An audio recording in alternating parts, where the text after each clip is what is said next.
We get started with Ira Winderman.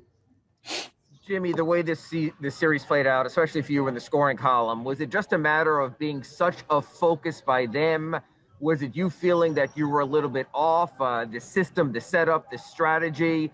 I mean, based on what you did last year throughout the playoffs versus this year in this series, what specifically made it so dramatically different?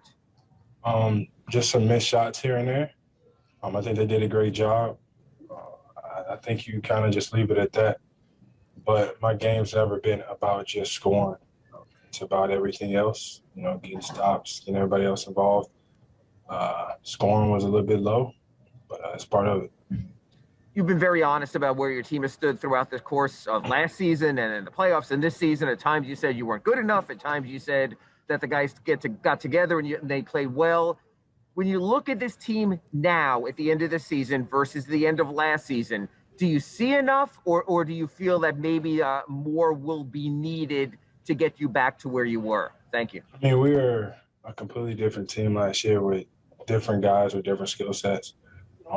But you go to war with any and everybody that you have, and you hope for the best because you go out there and you can compete. But yeah, we can be better. We'll get better. But I'm grateful for the opportunity to play with all the guys that I played with this year. Say thank you to each and every one of them just for being in the trenches, competing with me and for me. I wouldn't trade it for the world.